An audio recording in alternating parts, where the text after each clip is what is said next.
Praise the Lord. Praise the Lord. Thank you for, of course, tuning in whichever platform that you're able to join us from. My name is Pastor Adams. And I'm grateful for the Lord for giving us another opportunity to yet again meet on this particular platform.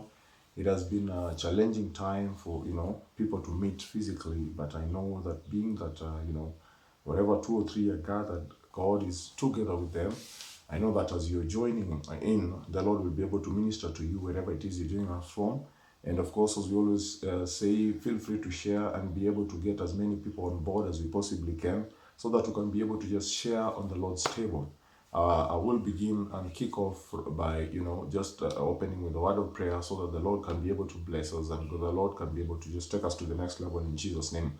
So I will pray.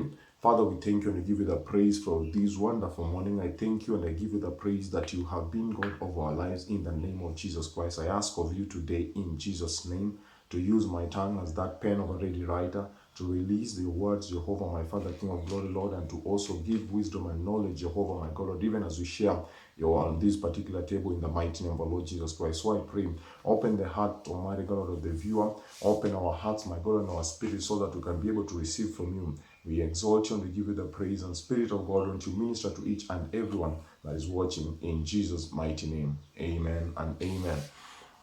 So we want to just delve into, faith and works, whatever,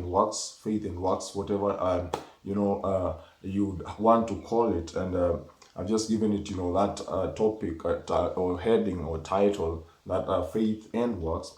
And, it's important that I begin or kick off from the point of defining the word faith. And so faith has been defined in many ways, and I have a way that I can be able to just call it, of course, to try to attach it to my text and try to attach it to the topic that I'm actually going to delve in. So faith is the obedient action. Faith is the obedient action in response to what God has said. It is the obedient action in response to what God has said. True faith is expressed in obedience, action, and God's voice. It is expressed in obedience, action, and God's voice. So faith is the obedient action in response to what God has said. So if God speaks to you concerning something, if He's able to release a word in your spirit concerning something, and you are able to just follow through with whatever God has spoken, it means that now you are attaching works unto faith. As James say that in the book of James that faith without works is dead. What he meant was actually the corresponding action, the corresponding action to what you speak concerning faith. Because the misunderstanding here is that someone will begin to say that I have faith for some specific thing, yet there is no corresponding action towards what he is speaking. There's nothing that he's doing towards that which he's speaking. There has to be a corresponding action towards that which you consider to be faith. And that's what we are being called unto today.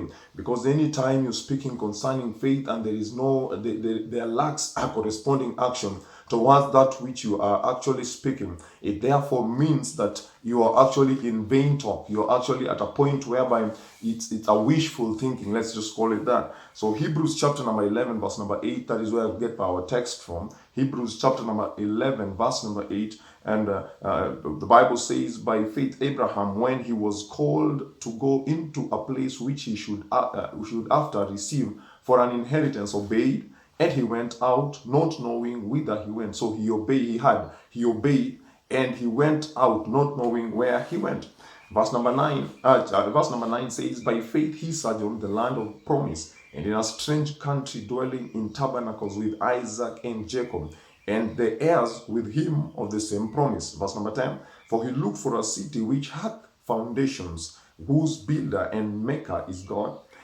Through faith also, Sarah herself received strength to receive seed, and was delivered of a child when she was past age, because she judged him faithful who had promised. Because she judged him faithful who had promised. Now, I will just throw in some few statements concerning faith, some few statements that are in line with faith. And this is what I would want to open up with. That faith is a medium bus which a natural man can receive and operate in the spiritual realm. Faith is a medium or a bus which a natural man can be able to receive or operate in the spiritual realm. Now, in this sphere, everything that we do is actually physical. In this sphere, everything that we touch or see is actually physical. But there is a way a man can be able to get something, to get a hold of something in the spiritual realm using this medium called faith. So it is faith that gets something from the spiritual realm and translates it and brings it into fruition in the spheres of man. So you need to understand that every time you receive something in the spirit, there is need for us to be able to get faith, for us to be able to translate it from the spiritual realm into the physical realm. Now, this is what the Bible says in the book of Hebrews 11 verse number 6. Now, without faith it is impossible to please God. And let him who comes to God first believe that he is, and that he is the reward of them that diligently seek him. So what it's actually telling us is that there is no way to conceive that there is a God without this element called faith. There is no way to perceive in the physical mind of man if you do not have the element or just the little element of faith. So faith is that which brings us or connects us into with God. It is what brings us into contact with the spiritual God, and is able to actually gives us the ability to get that which is in the heart of God concerning us in this realm. Faith enables us to be able to be lifted to the pedestal of God's viewpoint. Faith enables us to be lifted to the pedestal of God's viewpoint. Now, anytime you see things from your viewpoint, there is always a problem. There's always going to be a problem. But listen to this, that when God gives you the ability to see in his viewpoint, always there's a solution for whatever it is you're going through or whatever it is you're believing God for. And that's why somebody say that, when there's a problem in this particular level, you can never solve it at that level, of course. He says that if there is a problem in this level, you need to rise to the next level for you to solve this particular problem.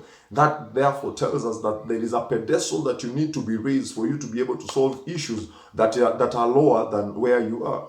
So the only way we rise to the next level or in a pedestal where we can be able to solve issues in the lower pedestal is if we are raised to the pedestal of God. So this is what it says, that faith is that which enables us to operate or to come to the pedestal of God and have God's viewpoint. With God, all things are possible. With God, all things are possible. He asked in the book of Jeremiah, is anything too difficult for me? And yet, within the spheres of man, we have so many impossibilities. We are limited to so many things. We have so many things that we cannot be able to, do on the face of the earth. But listen, it is through faith that we are able to bring the unlimited power of God, and it is able to operate within the spheres of man. And it's something that, it's a mystery. Number two, we have in this realm, we engage faith to see the works of a supernatural God within our spheres. In this realm, we engage faith to see the works of a supernatural God within our spheres. This is what you come to see, that when we are in this sphere, the only way to get the works of God to operate in this sphere is if we contact him via faith, is if we are lifted via faith to be able to get God to operate in this sphere. The only way we get God to operate in this sphere is if we contact by faith. Now, this is what happens, that when God wants to deliver a nation, when God wants to deliver a city or a people, he calls man. He has to work with men, just the same way the enemy has to work through a man. Then in this sphere, there's no spiritual, being that can be able to operate in this sphere without the involvement of a man. So that's why God calls man. That's why the enemy also gets men from the other kingdom. That this is the only way you contact the spiritual realm. That when God uses men, there is need for faith to be in place. There is need for faith to be a foundation, a substratum within which that man can be able to stand on. So with that particular contact, then what happens is that God can be able to work within the spheres of men through the hands of a man, but of course with a medium called faith. Hallelujah. Praise be to God. So faith brings in works. Faith brings in the works of God. Faith calls for corresponding actions. Faith calls for obedience. And so by that obedience, we get to the point where faith begins to work within the spheres of man. The works of men don't necessarily show faith. The works of men don't necessarily show faith, but faith works in our human spheres.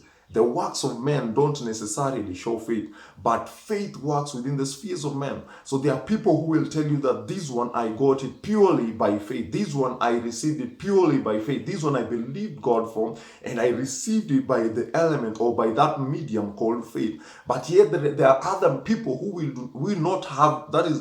That is why some people will tell you that you do not need faith to get this, because probably they have money, they have means, and by that they have works. But those works don't necessarily show faith. There is an element of it there, but they don't necessarily show faith. But there are others who get from one level to the other through faith, and they push everything in their lives by reason of faith. Praise be to God. So the things we must understand and we must know concerning this thing called faith is that faith comes from the Word of God. Faith comes from the Word of God. Faith comes from the Word of God. The Bible says in the book of Romans 10:17 that so then faith cometh by hearing, and hearing by the Word of God. By hearing, and hearing by the Word of God. That is what develops faith within the heart of a believer. That is what builds up faith within the heart of a believer. That's the reason as to why he tells Joshua that this book of the law shall not depart from your mouth, but you shall meditate upon it day and night. Then it shall be that you shall have good success. Joshua chapter number 1 and verse number 8. Then it shall be that you shall have good success. It shall not depart. It shall not depart. What he says is that you shall always keep the Word of God with you. As you're keeping the Word of God with you, faith is built within you. Then you can be able to have good success. After that, the outcome of that is that you shall be able to have good success. Praise be to God. So it comes by the Word of God. I need you to understand how powerful the Word of God is. I need you to understand how powerful the Word of God is and how it can be able to translate everything within the spheres of man. This is Jesus Christ. He walks into the scene. He gets people who are developed within their careers. He gets people who are already settled and established within their careers, whichever career it was. We had tax collectors, we had fishermen, like Paul, like Peter, who was a fisherman par excellence. He actually had done that particular work. He understood all the things, the ropes that were supposed to be pulled within that particular career. Jesus looks at him and he tells him, follow me. The moment the Word of God is released within this particular man, without anything, without a blueprint, without the full the bigger picture of where he's supposed to go, he quits fishing and he follows Jesus without knowing where he is actually following, where they are going. For that matter, God speaks to the man called Abraham. Genesis 12 verse number 1. He says, leave your people, leave your father's house, leave your kindred, and come to the place that I will show you. God does not give him the full picture. God does not give him the blueprint of everything that he's supposed to do with him, but he gives him in bits. And as he's releasing it in bits, this is the only instruction: leave your people, leave your kindred, and come to a place that I will show you. And this man called Abraham, without having had the ways of following God or how to fellowship with God, he quits and he leaves his father's house with his wife and he begins to follow God. There is a word that when God releases in your heart, it stirs up faith, it builds up faith from within you, to the extent that everything that would not make sense to you prior to that particular call, it begins to make sense. You have a conviction that is far above what people will say. You have a conviction that is far above what people would begin to matter within around your life. So faith comes by hearing the Word of God. Faith comes by hearing the Word of God. Jesus meets a tax collector called Matthew, and when he gets this tax collector, he tells him, follow me. The moment the Word of God is released, follow me, faith is built within this man. He quits his career as a tax collector and begins to follow Jesus without knowing where he is going. As a man, men, we are created to have that particular vision. We are created to have that particular foresight. And foresight needs, kind of a calculation. I need to know when I'm leaving this, what it is that I'm going unto. When I'm leaving this, what am I entering into? That's the reason as to why people leave one job to get to another job, because they think they're going to get, better pay or better, things out of in that particular other job, because they need a thing that is actually, settled. They need the bigger picture. picture. They will ask, how much are you going to pay me? They will ask, what are the benefits in this particular workplace? They will ask, what is the medical cover of this particular organization? I need to understand so that I will make a decision to leave this place to come and follow you. But when the word of God came, many of them, or people of that much intellect, did not really go through the things or the intricacies of what they were entering into, by reason of the faith that was built by the word of Jesus Christ. So there's a word that God has released. There's a word that God must release in your life. There is something that he has to speak to you concerning your family, that he has to speak to you concerning people that you're living around. There's something that he has to speak to you concerning the nation. And as he's releasing that word in your hearing, then what happens is that faith begins to be built. Faith begins to, boil from within you to the extent where you can be able to follow through the word of God. Number 2. Faith grows. Faith grows. We need to understand that faith has to grow. That faith grows. When you're a believer, when you believed and accepted Jesus Christ as your personal Lord and Savior, there was a measure of faith. There was that specific measure of faith, an enablement for you to actually believe that there is a God, an enablement for you to actually believe that I can be able to trust my life with this God. And the moment you accept Christ like this, that is a measure of faith. But we are called to growth. We are called to grow. We are called to get to a point whereby our faith develops to the next level. Listen and see what Jesus was speaking concerning different kind of people. Matthew 17 verse number 20, and Jesus said unto them, because of your unbelief, for verily I say unto you, if ye have faith as a grain of a mustard seed, so he likened, there is a faith that is as small as a mustard seed, but yet has the potential to do greater things. This is what he says, he shall say unto this mountain, remove hence to yonder place, and it shall be removed, and nothing shall be impossible unto you. So he's saying that in this particular level of the mustard seed faith, which has potential, he will still say to this mountain, be removed, and it shall be removed. And he says that nothing from that time onwards that shall be impossible to you. What he's saying is that this particular little faith, it grows, it develops to the next level. This is a category of faith that we saw Jesus actually acknowledging or saying or speaking to his disciples, that there is this level called the mustard seed faith, but it has to be developed. At this moment, you'll be speaking to the mountain and it will be removed. And then next time, it will not be the mountain alone. Nothing shall be impossible to you. Matthew chapter number 18 verse number 10, when Jesus heard it, he marveled. This is when the when some a soldier, a leader, came and said that my servant is sick. You need to come, you need to come and heal him. The centurion, you need to come and heal him. What happened is that Jesus said that now let us go to your place. He said, no, master, I am a man of authority, and I understand. I tell this one person come and he comes. I tell this one go and he goes. What you need to do is that you only need to speak a word, and my servant shall be healed. And this is what Jesus speaks concerning this centurion. When Jesus heard it, he marveled. He said to them that followed, verily I say unto you, I have not found so great faith. No, not even in Israel. I've not seen great faith like this one, even in Israel. Now, what he's saying is that there is the next level called the great faith. This one is a great faith. I have seen other people operate within, the spheres of mustard seed faith. I have seen and encountered my disciples operating within the spheres of a mustard seed faith. But this one, I can be able to acknowledge that it is a great faith. Praise be to God.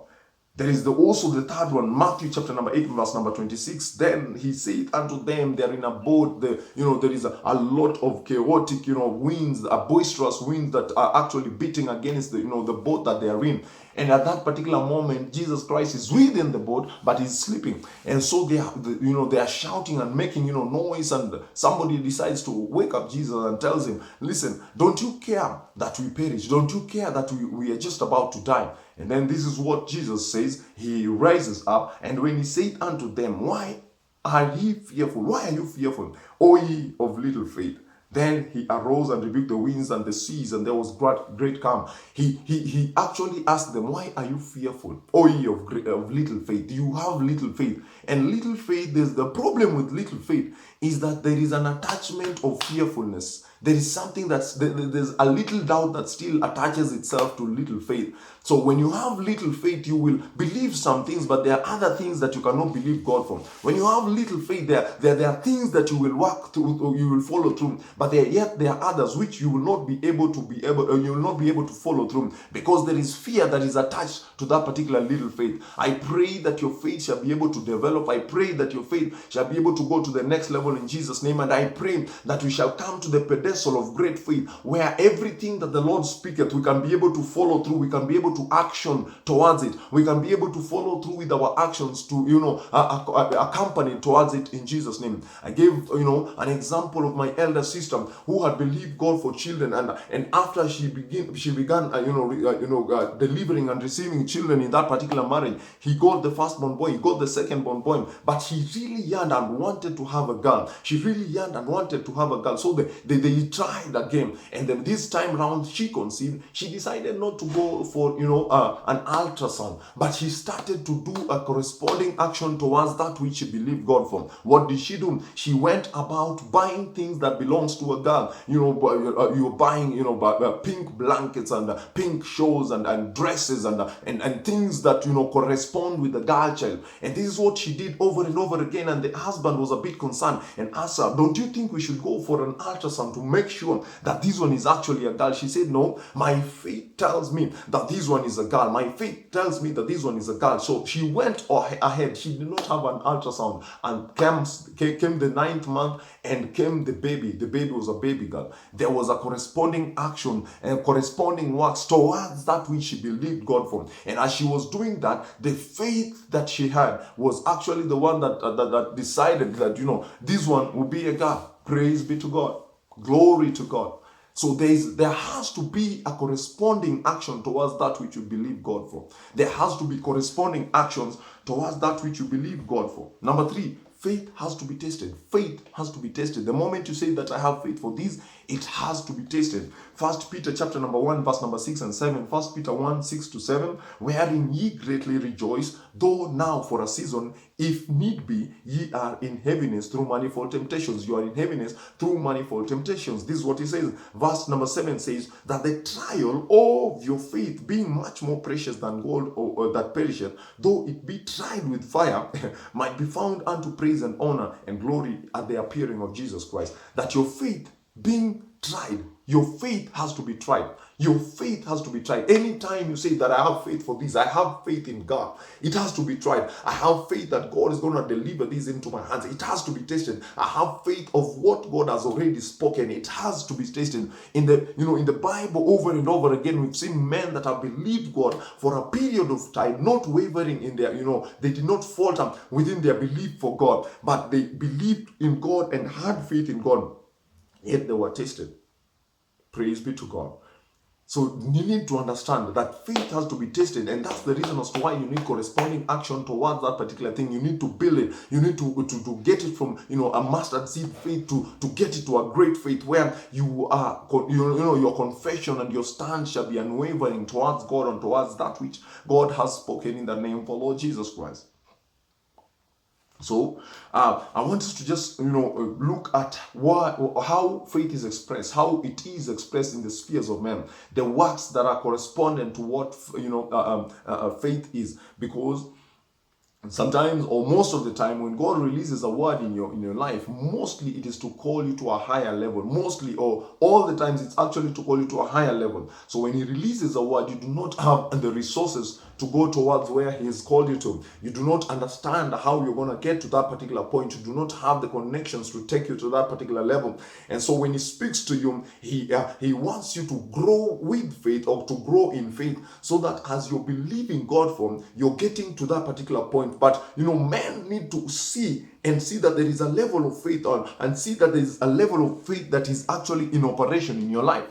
And so what are these things? What are these expressions of faith? What are these things that we call the works of faith? What are these things that are corresponding actions towards where faith is, or towards where your faith is headed?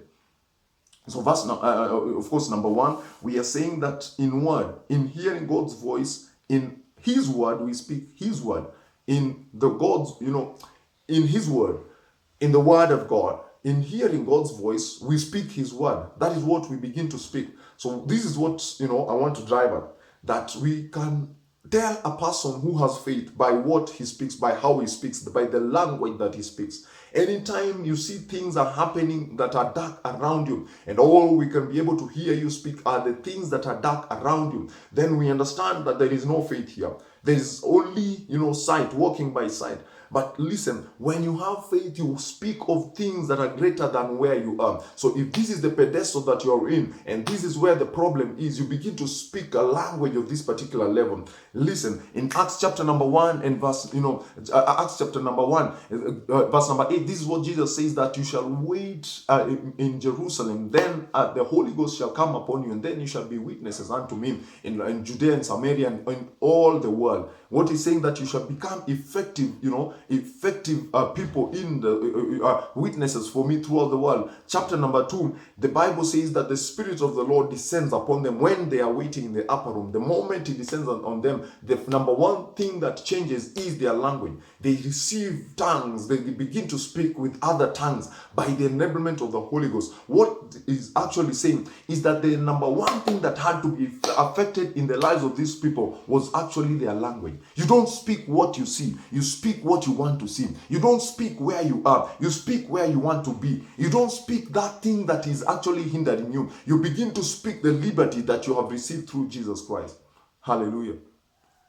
That is the connotation of faith. That is the thing that speaks concerning faith in our lives. It is the thing that really that actually connotes faith in our lives. This is what the Bible says in the book of John, chapter number 16, verse number 13. When Jesus is speaking concerning the Holy Ghost, he says, "Howbeit when the Spirit of truth is come, he will guide you into all truth. For he shall not speak of himself, but whatsoever he shall hear, that he shall speak. Whatsoever he shall hear, that shall he speak. And he will show you things to come." He will show you things to come. So as we are hearing God's word, we are able to matter and even speak God's word. As we are hearing God's word, we are even able to speak and to matter God's word.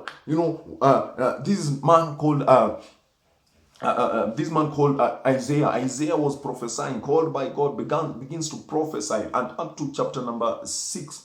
He speaks that in the year that King Uzziah died, Isaiah, saw the Lord, and his train filled the temple. He saw, the wondrous works in the mercy seat or in the throne room of God. As, the beings that had, wings, they were flapping and they were worshiping God. And the moment he sees this is the statement of this man: "I am undone, and I am a man who lives within a people of unclean lips. I have unclean lips. I am undone. I have unclean lips because I dwell with people of unclean lips." He saw a specific realm. He saw a revelation of God, and he could not help to understand that my language is limited. My language is still small. My language is what has taken me to this particular level. Understand that he was still prophesying by that particular time, but at the revelation of God, he begins to understand that I am a man of unclean lips and I dwell amongst a people of unclean lips. That is what he begins to speak. He knows that my language has been affected. So he needs to hear more of God so that his language shall be able to turn. He needs to hear more of God so that he will be able to begin to speak the faith language in Jesus' mighty name. I pray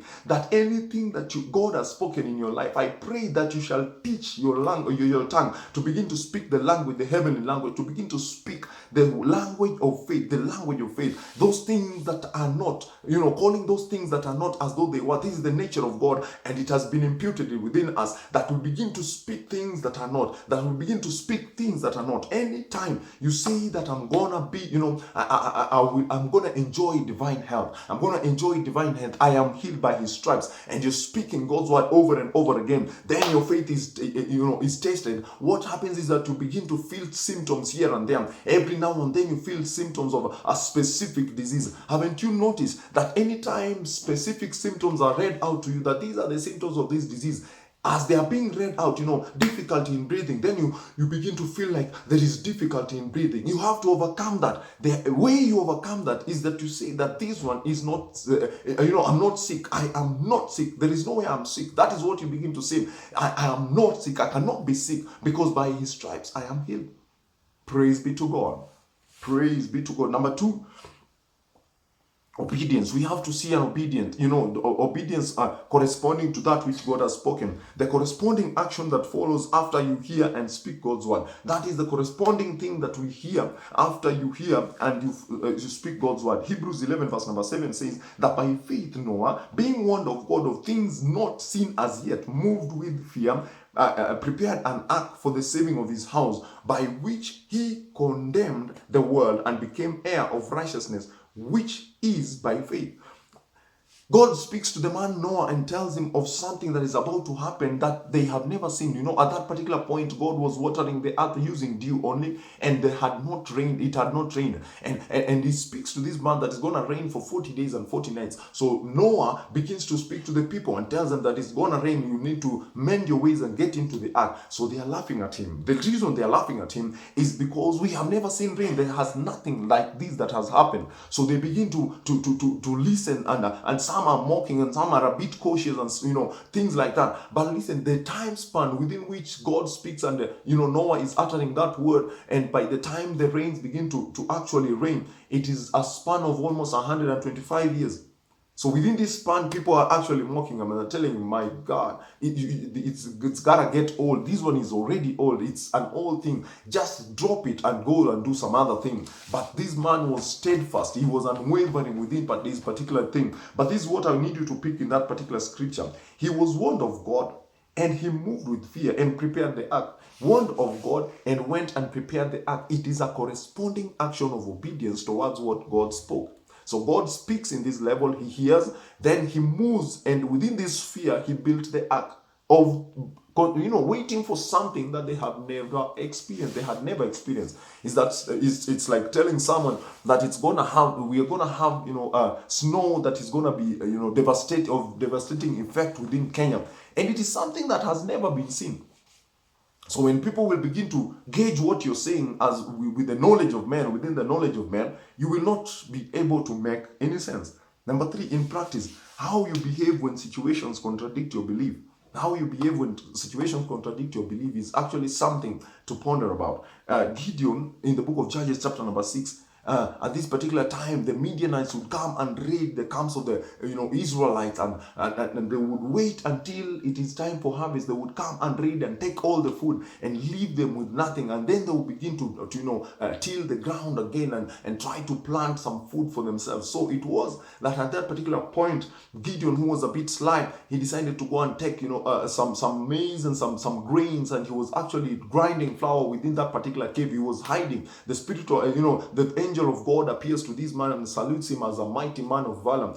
He's wondering, what kind of a salutation is this? And this is what he begins to speak to the angel in verse number 13 of Judges chapter number 6. And Gideon said unto him, "Oh my Lord, if the Lord be with us, why then is all this befallen us? Why am I seeing all this if the Lord is with us really? And where be all his miracles which our fathers told us of, saying, did not God bring us up out of Egypt? But now the Lord hath forsaken us and delivered us into the hands of the Midianites." He says that this is what I'm seeing. It is contradicting with the kind of faith that has been relayed to me from generation to generation. It is contradicting with what we have been told that God did for the children of Israel when they were under servitude in the Egyptians. What is happening around us is actually contradictory. But listen, as is being told that you will begin this work, you will also be able to see the works of God. And he was told to go and destroy the idols that are in his father's house. That is where he begins. He actually obeys and goes forth. What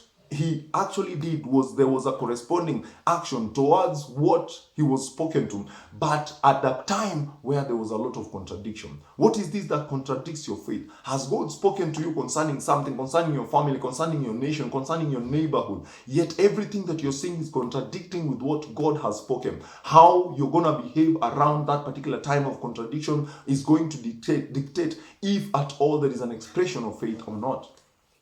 There is a man of God who believed God for his healing he was supposed to be operated on, and he had a covenant with God that no razor shall actually touch his body by reason of him serving God. And this time he was told that you're sick, we need to operate, and we need to do it quite quickly because it's gonna be, if it will have devastating effects. So he believed God that God is gonna heal me, and he had people fast and people pray for him, and people waited on God for him, and they knew, because in his ministry he actually saw people getting healed so many times. So he knew that God can be able to heal me, and people around him knew that God can be able to heal the man of God. And so they waited on God for healing. And the time he went for a scan, still the doctor insisted that you need to go for operation. So he went in and was being prepped for the operation, and he said one prayer, that God, even in this operating bed, I still believe you for my healing. Even at this particular point where I'm just about to be operated and I have come here, I still believe you for my healing. So when they went and they started to do a scan of where they were supposed to actually operate, they realized something, that what they had seen had actually disappeared. What they had seen, they were wondering, it is out, it is not there yet anymore. God healed that man. But listen, when everything contradicted the belief that God is going to heal him, that he was even taken in and was being prepped for the operation, he still was unwavering in his faith. And he said, God, even in this particular bed, you are still a healer. You can be able to heal me. I pray that God shall be able to open your eyes to be able to see the level of, to be able to come to the level of belief and the level of faith where God can be able to release healing, where God can be able to minister, deliverance, where God can be able to minister, open doors and open heavens upon your life in the name of Jesus Christ. Now, I will finish with this particular part of the scripture that we read as we open Hebrews chapter number 11, and I will pick verse number 11. Verse number 11 says that through faith, also Sarah herself received strength to conceive seed, and was delivered of a child when she was past age, because she judged him faithful who had promised. Now, the moment God spoke to Abraham and told Abraham that you're going to be a father of all nations, he spoke to Abraham, and Sarah thought that she was not within the plan of God. So she decides that I will try and help out in this particular plan, because God spoke to this man and not me. And so she gives her handmaiden Hagar unto Abraham, so that by Hagar he will have a son, and then they will be able to fulfill what God spoke concerning Abraham. But this is not what God said. So there are two angels that came, and Abraham decided to entertain the two angels, and as they were there, the angel says that you shall have a son by Sarah. You shall have a son by Sarah. And Sarah overhears this thing and begins to laugh. And she's laughing and she's wondering, an old woman like me, would I be able to bear? Do I still have the strength to bear? Do I still have the pleasure, even in the process thereof? And as she's saying that, then the angel says, why did Sarah laugh? She comes out and she says, no, I did not laugh. But the angel says, you laugh, but it shall be as the Lord has already spoken. Then at that particular moment, she heard that by Sarah, you shall have a son. She had it for herself that it is actually, the plan of God involved her in the life of Abraham. So this is where it comes. It says that Sarah herself received strength to conceive. At that particular moment, she received faith. The faith was built within her that I'm gonna be the one, and that's the reason as to why she had to, they had to chase the servant or the maid servant. She had to be chased, but for the reason that this woman, for herself now, she had. And by the corresponding action for herself, she received strength for the seed. What is this that the Lord has spoken to you that looks like it is impossible? What is this that you have believed God that looks like within your spheres is impossible? I've come here to tell you today that the corresponding action, you need to get to the corresponding level, that everything that the Lord has spoken shall come to pass by reason of the working of faith, by this medium called faith. That number one, you shall have the word of God. You shall hear that which God speaks. Number two, you shall have the obedience to follow through that which God has spoken to you. And then number three, in practice, you shall behave as the man of faith, even during the contradictions of life. Let me pray. Father, we thank you and we give you the praise. Thank you for my viewer. And I want to ask of you that may you strengthen their faith. Release that word that shall stir up faith from within them. And then they shall be able to receive strength to receive that which they have actually believed you for. to receive that which you have spoken for unto them for their lives in the name of Jesus Christ.